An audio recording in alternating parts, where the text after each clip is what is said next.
was literally so cute. Hi everybody, welcome back to my channel. My name is Adrielle and today I'm filming probably the cutest, coziest video that I've ever filmed. And it's a really, really old tag. Like if you've been around on BookTube for a while, then you've probably seen people do it. So, it is the Bedtime book tag. And I don't know who started it, but I will link their stuff below. Because obviously you want to give credit to who started it. And so part of what you do in this tag, you answer bedtime related questions that also relate to books whilst wearing pajamas. This isn't really a pajama tom, but you get it with the pajama bottoms and the blanket. Like I tried. It's also hot. It's hot. It's very hot. But I'm doing this all for the video. Like the blanket, it's all for the video. And my stuffed bear, who doesn't have a name. That's okay. Fits with the cute coziness of this video. Okay, let's go ahead and start. Question number 1 is, what book kept you up all night? And this question was actually really hard to answer because I feel like a lot of books kept me up all night. So then I had to like decide which one I wanted to talk about. But I decided to stay true to me and give a very Adrielle type answer. And I decided The Priory of the Orange Tree by Samantha Shannon. And if it didn't keep me up all night because it was good, it kept me up all night because it's giant. So I had a lot of reading to do. But it is really good, so that is why it kept me up. But it was also just so huge. And I think I read it last summer, so I wasn't in class or anything like that. So I just had all the time in the world to read this book. So I would just stay up all night and read. And I have very fond memories of reading this in the middle of the night. My blanket keeps falling. Maybe that's the way it ought to be because it's really hot in here. But yeah, the world in that book is just so big. And there's so much to that book and to that world that it's just really intriguing and sometimes hard to put down. And question number 2 is, what book made you scared to go to sleep? It's one that I read recently, and I don't think this is going to be a surprise just because, like, if you've been watching, you can probably figure it out. Misery by Stephen King. I wasn't necessarily afraid to go to sleep because, like, books don't generally scare me that bad, but this, like, kind of I was, like, freaked out because it's about a writer who gets kidnapped and, like, well, not kidnapped, gets abducted, basically, and, like, a crazy fan has him in her house and she like abuses him and makes him write a book for her, and it's like the most insane kind of story, and it was just so weird and frightening. It was honestly downright terrifying at times. So I don't know if I would say it literally made me scared to sleep, but it was like it kind of kept me up at night thinking like, what in the world am I reading right now? But you know, I did a reading vlog with this in it, so you should check that out. So you can see kind of my experiences and some of my reactions while I was reading. Question number 3 is, what book almost put you to sleep? Sorry, and I mean this in a bad way. The Poetry of Emily Dickinson. I'm not an Emily Dickinson fan. I love classics. I love classic poetry and everything. I'm the biggest Edgar Allan Poe fan. It's ridiculous. However, I just did not vibe with Emily Dickinson's writing. I don't know what it is about it. And I was so excited. I remember I got this and I was like, I'm gonna dive into some classic poetry. It's gonna be good times, good energy, all that kind of stuff. It was not what I wanted. It was pretty terrifyingly not what I wanted. And that's time I won't get back from my life. So that put me right to sleep.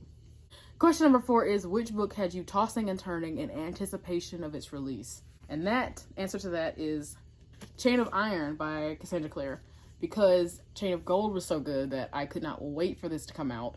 And I remember when we first got the cover reveal, and it was all the stuff building up to when this book was going to be out, and like all the art on Instagram that I saw, and just like it was such an exciting time, like the build up for this book to come out, and just knowing how well like Chain of Gold was received, I was like, this book is going to be so good, and like the whole community of people who love these books was just equally excited. It was a good time to be a reader when it's always a good time to be a reader when one of the Shadowhunter Chronicle books is gonna come out soon, because like the hype is just intense. So I remember being very excited when this was about to come out, like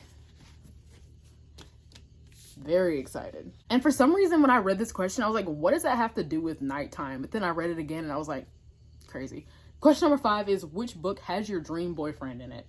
And I kind of answered this question recently on one of my other videos.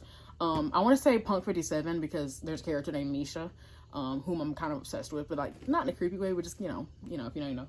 And then there's Kaladin from The Way of Kings. Like I literally just like, I was excited about this tag because I was like, it's gonna have questions that I haven't answered before, but then I ran into that one and I was like, I don't know. Question number 6. Which book would be a nightmare to live in? The Cruel Prince by Holly Black. And the reason why I say that, as much as I'm gonna say something that me a few like months ago would hate to hear.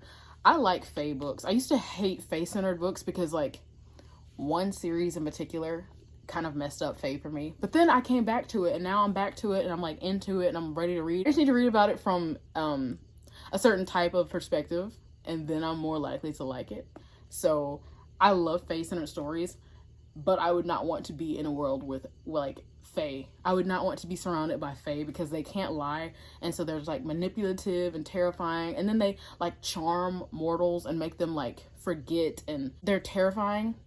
In my opinion, fae are some of the creepiest creatures just because of the nature of their like deceptiveness. It's just crazy how they can't even lie, yet they're the most deceptive. Like they easily find a way around that not being able to lie thing. If you've read this book, you know exactly what I mean, because this book has like this whole series, and any fae related story you'll read for real has like an undercurrent of danger because fae are not to be trusted. I would not want to be surrounded by fae.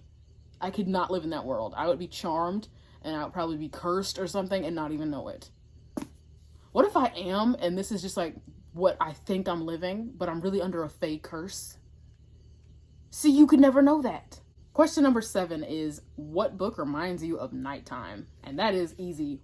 Dracula by Bram Stoker. Because, first of all, it's a vampire thing and they can only come out at night. So obviously there's that part of it. But also, because I used to read this at night. I would only read this book at night. During the day, I would read something else, something like lighter. And then at night, I would get my audiobook ready. I would get a cozy candle going. I would turn my lamp on. I would chill by the window, facing out to like the dark yard and the dark trees, and just make it as creepy in here as possible. Maybe turn on a little bit of like quiet, creepy music in the background of the audiobook and just like follow along and just read. And it was like the atmosphere was chef's kiss while I was reading this book. Really. Like, I swear, if you're gonna read Dracula, do it right. Like, read Dracula, because that enhanced my experience of reading this book like times 10. So this book definitely reminds me of nighttime because of that. Also, can we just talk about how beautiful this cover is? Every time I pick this book up, I'm reminded of just how jaw-droppingly beautiful it is, in my opinion. Like, love it. Question number 8 is, which book has a nightmarish cliffhanger? And I don't actually remember if it had a cliffhanger. I just remember stuff was happening at the end of it that was like, what? Like, it confused me so bad, and it shocked me. It was like the plot twists were happening every other page, and it was just like, what did I just read? It was kind of that, and I didn't really know how the next book was going to resolve it, so it felt kind of like a cliffhanger because I was like, what now? And then the book was just over, so yeah, kind of like a cliffhanger. And that's The Poppy War by R.F. Kuang. This book is very emotion-driven, which is 99% of the reason why I like it, honestly.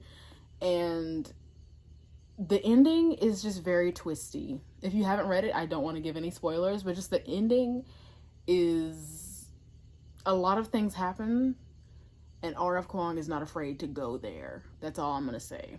But that cliffhanger was stressful. My speaker was on. That noise was my speaker turning off, because if you leave it on too long, it'll go off. That scared me really bad. Okay. And it's nighttime too, so it's like the ambiance that I'm creating is just, yeah, okay. Of course, I could have turned my lights off, or I could turn the ring light off. Like, the video is almost over now, but like, I could turn the ring light off and you get more of like a nighttime. Okay, moving on. Question number 9 is, what book have you actually dreamt about? And sadly, I've never dreamt about a book, not to my knowledge. Maybe when I was 13, I had a dream about the Hunger Games or something like that, but like, I don't remember. That sounds like something that might have happened, but I don't know for sure, so for that one, I'm gonna have to give a nothing, sorry. And finally, question number 10, which fictional monster would you not want to find under your bed? I would like to answer very plainly and say that I don't want to find any kind of monsters under my bed. But if we're talking about fictional monsters, and if I have to pick one, I just want to say Frankenstein. Like, Frankenstein's monster, I don't want to find him underneath my bed because terrifying. I was gonna say something, but that's gonna be massive spoiler if you haven't read this, and I don't want to give it a spoil. I don't want to spoil it, even though it is a classic. I'm still not gonna spoil it because I feel like people are more like likely to spoil a classic. They're like, it's a classic. I'm like, okay, a lot of people haven't read it still, so I'm not gonna say what I was gonna say. But I would just be terrified of the monster in Frankenstein. Don't want anything to do with him. He's insanely strong, like the Hulk. Just like, I would stand no chance. Between Frankenstein and the Fae, I'm not sure which one I am. Well, not Frankenstein. Frankenstein's monster. Between Frankenstein's monster and the Fae, I don't know which one is more terrifying, honestly. Because you have intelligence that you have to combat against, like with the Fae, and then with Frankenstein's monster, you have strength that you have to go against. So I don't know. I just don't want to be anywhere near the monster from this book.